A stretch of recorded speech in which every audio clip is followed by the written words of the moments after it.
Cinema నిర్మాణాల్లో అవకాశం కల్పించాలని demand చేశారు తెలంగాణ సినీ కార్మికులు. Telangana cinema industry employees federation ఆధ్వర్యంలో శ్రీనగర్ కాలనీ నుంచి ఫిలిం ఛాంబర్ వరకు నిరసన ర్యాలీ చేపట్టారు. తెలంగాణ కార్మికులకు 24 క్రాఫ్ట్స్లో సమాన అవకాశాలు కల్పించాలని, కార్మికులందరికీ పని కల్పించి న్యాయం చేయాలని కోరారు. కళాకారులకు ఇన్స్టిట్యూట్ ఏర్పాటు చేసి శిక్షణ ఇవ్వాలని ఫెడరేషన్ నేతలు కోరారు.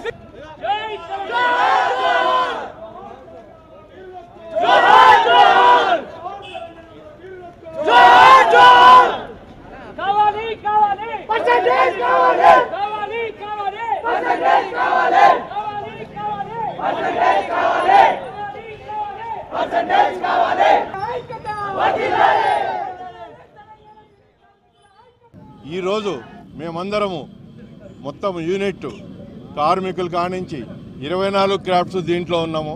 మాకు కావాల్సింది జస్టిస్.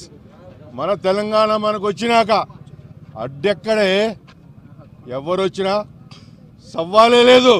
మా పని దొరకాలి, మా వాళ్ళందరికీ పని కావాలి. పని లేదు, పక్కా కూర్చోరని ఎవరిని అంటే ఊరుకునేది లేదు. ఇది మట్టికి ఒక్కడు గుర్తుంచుకోవాలి. కలిసి పని చేసుకుందాం. మన తెలంగాణ వచ్చినాక 18 నెలలు 19 నెలలు కడుపు మండుతున్నది. ఈ ఆకలి బాధను ఓర్చుకునే ఓపిక లేదు మాకు. మాది మాకు కావాలి. మమ్మల్ని కూడా మీలో చేర్చుకోండి అంటే మా పెర్సెంటేజ్ మాకు ఇయ్యిర్రి. చాలా మంది ప్రొడ్యూసర్లను ప్రత్యేకంగా కలవడం జరిగింది. మా తెలంగాణ కార్మికులను పనిలో పెట్టుకోమంటే కూడా వారు ఎందుకో వివక్ష చూపుతున్నారు.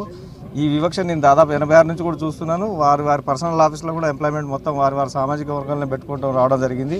అది ఇంకా కొనసాగుతూనే ఉంది. మా కేసీఆర్ గారు వారి టీఆర్ఎస్ మేనిఫెస్టోలో ఆల్రెడీ తెలంగాణకు సంబంధించిన కళాకారులకు, ఎంప్లాయ్మెంట్ వాళ్ళకు అందరికీ న్యాయం చేస్తా అని చెప్పారు. తప్పకుండా ఇక్కడ ఒక ఇన్స్టిట్యూట్ కూడా ప్రారంభించి తెలంగాణ వాళ్ళకు ఉచితంగా ట్రైనింగ్ కూడా ఇస్తున్నారు. అది ఇంతవరకు ప్రారంభం కాలేదు. దయచేసి మీ మీడియా ద్వారా మా తెలంగాణ ప్రభుత్వాన్ని కూడా కోరుకుంటున్నాం. ఇమ్మీడియట్గా ఇన్స్టిట్యూట్ ప్రారంభించి తెలంగాణ కార్మికులకు, తెలంగాణ ఆర్టిస్టులకు అందరికీ ట్రైనింగ్ అయ్యేటట్టుగా చేయమని చెప్తున్నాం. ముఖ్యంగా ఈ ర్యాలీ చేసేది ఒకటి మాకు పని కావాలి. అందరం కలిసి చేసుకుందాం. ఈరోజు మా గవర్నమెంట్కి కూడా మేము చెప్పాల్సింది ఏంటంటే మాకు ఒకటి, ఎవరు ఆస్తులు అడగట్లేదు, ఎవరు అంతస్తులు అడగట్లేదు. మాకు కావాల్సింది పని ఇప్పించండి.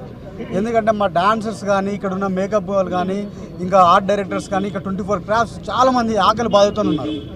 తెలంగాణ వచ్చినాక కూడా మనకి ఇలాంటి దౌర్భాగ్యం ఏంటనేది మనకు అర్థమవ్వట్లేదు. మీరు తలుసుకుంటే చాలా చిన్న పని. ఒక్కసారి మా సినిమా వాళ్ళ గురించి కూడా ఆలోచించి, ఇక్కడ పని లేక చాలామంది ఇబ్బంది పడుతున్నారు. కాబట్టి ఈ ర్యాలీ కేవలం మేము చేసేది ఎవరిని ఉద్దేశించి కానీ, ఎవరిని కించపరచాలని కానీ కాదు.